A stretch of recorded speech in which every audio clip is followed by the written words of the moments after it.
Welcome to another talk about Trump's environmental policy and climate change by our honorary advisor, Naohito Watanabe. Watanabe-san, thank you so much for being here again. Looking forward to your lecture. Okay. For the business people, I think it is very important to have the holistic view about the environment. Thinking holistically, you can find a clue to improve your business. Today, I want to talk about a holistic view on the environment of the earth and the environmental policies of the President Trump and its antithesis for climate change. Now, do you know this poem? Rubaiyat, we are no other than a moving law of magic shadow shapes that come and go round with this sun-illuminated lantern held in midnight by the master of show. This is the poem of Rubaiyat of Umar Khayyam, Persian poet, philosopher, astrologist, meteorologist, and mathematicians of 11th century. He sang of the providence of the universe with a philosophical sense of impermanence and pessimism, putting the humanity's position on the earth and the historical time axis on mind. You can see the environmental problems in macroscopic perspective. As you know, that the earth is rotating on its own axis at a speed of 466 meters per second, carrying 8 billion humans. The speed of the gold medalist runner of 100 meters run of the Rio de Janeiro Olympic, Usain Bolt, is even 10.4 meters per second, so it is super fast speed. The Earth is going around the Sun at a speed of 29.8 kilometers per second, and the solar system goes around the center of the galaxy with a velocity of 220 kilometers per second. The galaxy is moving at a speed of 600 kilometers per second, and moreover, the universe itself is expanding at a speed of 1,000 kilometers per second. So, we humans are living on the ground, maintaining equilibrium miraculously within the silent but tremendous spiral movement. Don't forget this humanity's position. And now, let's see the Earth within the historical time axis. It is considered that the universe was born with a Big Bang 13.7 billion years ago, and the Earth was born 4.6 billion years ago, and 4 billion years ago, the primitive organism protobiont was born, and 3.2 billion years ago, photosynthetic organisms appeared. 400 million years ago, ammonite appears, and arthropod has landed, and the dinosaur appears 230 million years ago. And about the human race, at last 4 million years ago, Earthmen Australopithecus were born, and 200,000 years ago, Neanderthals were born, and finally, 40,000 years ago, Cro-Magnon were born. And 12,000 years ago, when the Ice Age of Pleistocene epoch ended, human race began to expand in the Holocene epoch. The estimated population of human race in the first year of Anno Domini is 1 million people. In 1804, 1 billion people. And in 1950, 2 billion people. In 1987, 5 billion people. And actually, the population of the world reached 8 billion people. And there exists great acceleration since 1950, such as the population of human race, economic and social activities, technologies, and the influence of human activities to environment of Earth. The population tripled, and the world economy has expanded 13 times since 1950. There are rapid accelerations such as the globalization, giant expansion of cities, increase of urban population, the progress of technologies, increase of foreign investment, consumption of energy, water, chemical fertilizers, and the construction of huge dams, remote communication, transport, overseas travel, and etc. And geologically, there were 5 crises of extinction of the Earth, and now it is said that the global warming, the loss of tropical forests and forest areas, and the loss of biodiversity are the crises of 6th mass extinction of organisms. And the period after 1950 is called Anthropocene as geological epoch, with the sediment of fossil fuel combustion, concrete buildings, and of nuclear explosion test. And now the humankind is addressing 3 environmental crises such as climate change, loss of biodiversity, and the contamination of the environment. I think that it will be possible to overcome the crisis gathering together human wisdom and experience with natural healing power and regulative power of the earth. Although the climate change itself will continue without stopping in 2050. Let's imagine the future of mankind. The humankind will continue to prosper, connecting family with DNA to children, grandchildren, and remote descendants, inheriting civilization and overcoming crises of extinction of the earth such as nuclear war, approaching of giant meteorite, and the deviation of Earth's rotation of it, and etc. But at last, the Earth should obey the providence of the universe. It is said that the Earth still has the lifespan of 4 billion years, but after 3 billion years, the Earth will be dried up as Venus, with the sun which will be turning into the red giant star. And a star is born, glows, and reaches the end of life, and again gets gathered to form the star. This is the providence of the universe. In that moment, humankind should sail out to the universe, which is the world of nuclear fusion, living from the Earth. It will be necessary to emigrate to Mars or to navigate to the universe as the spaceship Earth, putting the rocket or a big solar sail to the Earth itself, changing the rotation of orbit. Putting the humanity's position and historical time axis in the mind, you can see the environmental problems with macroscopic perspectives.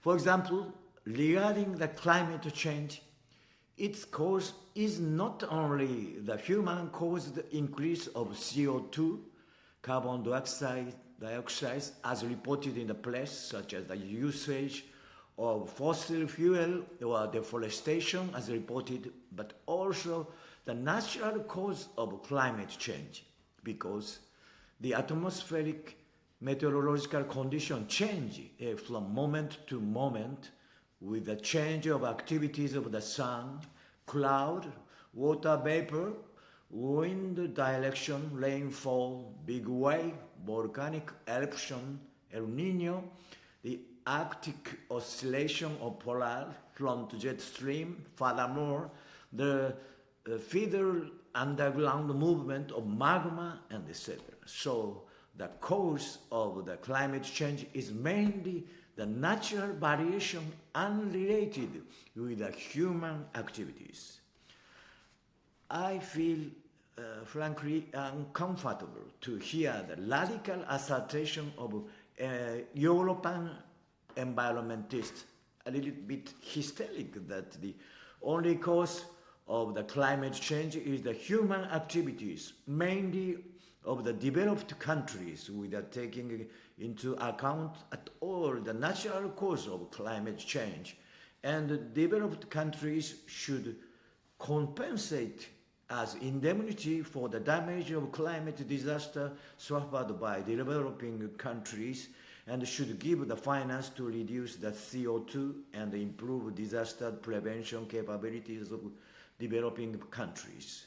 Moreover, I feel uneasy about the claiming loudly binding the environmental problem with the escalating issues of poverty gap, the confrontation between poor and rich countries, and blaming each other between generations, and etc.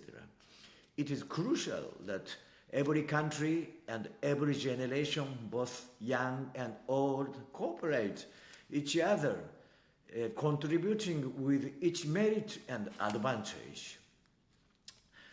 As this picture shows, they think that the Earth will be safe if the carbon neutral is accomplished by 2050, and if not, the Earth will be destroyed and the human race would perish. They continue to fuel the global climate crisis as urgent threat. Moreover, the former President Biden and the Secretary General of the United Nations and IPCC have given the seal of approval and stirred up the climate crisis as urgent threats such as global boiling. So, counter-argument and the proof based on the past data of climate change are ignored, and disputing the climate crisis is considered almost a taboo. The situation is such that the counter-argument is hardly covered by political, academic, mass media, and the business world. Without taking into account the natural climate change and without the proof of observation data of the past, they view simulation results of the future prediction as an oracle, and insist that the anthropogenic increase in carbon dioxide is the only cause of all climate change, and judge that the increase of 1.5 centigrade until 2050 separate the fate of the Earth. As described in Paris Agreement of COP21, these things oversimplified and trivialized the complex power of the Earth and the universe. I can't help but think of humanity's egocentric smugness. Now, with respect to the carbon dioxide emission, the whole world emits 31.4 billion tons of CO2, which China occupies 32.1%, United States 13.6%, India 6.6%, Russia 4.9%, and Japan 3.2%. No matter how successfully Japan reduced 100% of CO2, if China, which occupies 32.1%, couldn't reduce successfully, the whole world can't achieve the carbon neutral in 2050. It is necessary to notice this fact. And regarding to the atmospheric composition of the Earth, nitrogen accounts for 78.1%, oxygen 20.9%, argon 0.9%, CO2 0.03%, and water vapor, etc. 1%. and the CO2 emission by human cause of the world occupies only 0.014% of the atmosphere. And nowadays, CO2 is demonized as the culpable cause of the global warming and climate change. But it's not the culpable cause, but it's very essential material for the Earth. The CO2 exists since the birth of the Earth, and it is crude material which create organic compounds such as glucose for living organisms. It promotes crops growth such as tomato too, and photosynthetic plants which makes the earth green can't live without CO2. And without photosynthetic plants, there is no oxygen, and the human being which gets the energy through food chain of ecosystem can't exist. And the human themselves breathing oxygen and breathe out CO2 every day. Its amount is 0.6 kilograms per day and 220 kilograms in 1 year. If you demonize CO2, you will fall into the extreme logic that you have to stop breathing of yourself. It is necessary to make effective use of CO2 as a resource, not as a demonized waste. It is possible to use as fire extinguishing composition for the firefighting activities, and they are already produced plastic materials elaborated with artificial photosynthesis and synthetic fuel with hydrogen. Okay, now let's see the environmental policy of Trump and its antithesis of climate change. At the first day of inauguration, the President Trump declared the increase of production of fossil fuels, elimination of environmental regulations to spread electric vehicles, and withdrawal from Paris Agreement of Framework Convention on Climate Change, etc. And this is the move that clearly runs against the global hitherto efforts for the climate change and global warming. But those are policies based on the president's strong belief, which prioritize national interest of protection of energy industry and economic security over climate change issue. Whatever you like it or not, it's a blow to the environmentalist, which has become mainstream around the world in 2 decades, and it presents the antithesis of climate change. The environmental policy of Trump is ringing the alarm bell that the energy transition for decarbonation going as far as sacrificing the key national oil industry is posing an economic security crisis in the actual geopolitical crisis, simply believing the prediction of the future global warming and climate changes through the simulation by United Nations, especially IPCC, until now as a divine announcement. Renewable energy has an image of being environmentally friendly, even though wind power generation has a burden on the natural environment, such as the problem of unstable amount of power generation, noise, bird collision damage, etc. And electric vehicles have the problem of high price, high cost, and the hazardous battery disposal problem. Becoming too dependent on the sustainable energy, neglecting oil, coal, and nuclear energy leads to the weakening of the country's core industry and decline of the country. With respect to the renewable energy, such as solar power, wind power, and the electric vehicles, China has the largest share.